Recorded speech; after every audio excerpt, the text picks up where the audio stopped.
کیا آپ کے ساتھ کبھی ایسا ہوا ہے کہ جن پر آپ نے سب سے زیادہ بھروسہ کیا ہو انہوں نے ہی آپ کی پیٹھ میں چھرا گھونپ دیا ہو؟ حضرت یوسف علیہ السلام کی کہانی بھی ان لوگوں کے لیے ہے جو اپنوں کے دیے گئے زخموں سے چور ہیں۔ یہ کہانی ہمیں سکھاتی ہے کہ انسان بے شک کتنی ہی کوشش کرتا رہے آپ کو گرانے کی، لیکن اگر اللہ نے آپ کو بلندی دینی ہے تو وہ آپ کو کنویں سے نکال کر بادشاہت تک لے جائے گا۔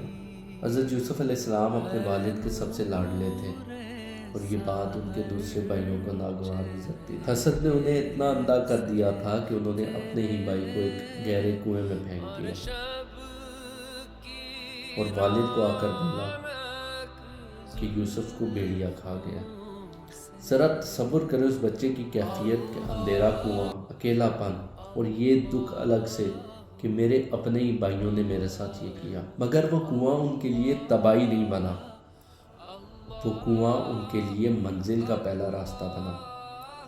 وہاں سے ایک قافلہ گزر رہا تھا، قافلے نے ان کو بچایا اور اپنے ساتھ لے گئے۔ ان قافلے والوں نے ان کو مصر کے بازار میں غلام بنا کر بیچ دیا۔ اچھا، امتحان یہاں پر ختم نہیں ہوا۔ عزیز مصر کی اہلیہ زلیخا نے ان پر جھوٹا الزام لگایا اور جھوٹے الزام میں ان کو پابند سلاسل کر دیا گیا۔ سالوں تک وہ جیل کی سلاخوں کے پیچھے رہے، مگر انہوں نے کبھی شکوہ نہ کیا اور نہ ہی کبھی ہمت ہاری۔ جیل میں بھی ان کا کردار اتنا بلند تھا کہ ان کے ساتھی قیدی ان کو جیل میں محسن کہتے تھے۔ اور پھر وہ وقت آیا جب اللہ نے ان کو مصر کا خزانچی اور بادشاہ بنا دیا۔ وہی بھائی جو ان کو مٹی میں ملانا چاہتے تھے، وہ ان کے سامنے ہاتھ پھیلائے کھڑے۔ اس کہانی سے ہمیں یہ سبق ملتا ہے کہ انسان کی سازشیں اللہ کی تدبیر سے بڑی نہیں ہو سکتی۔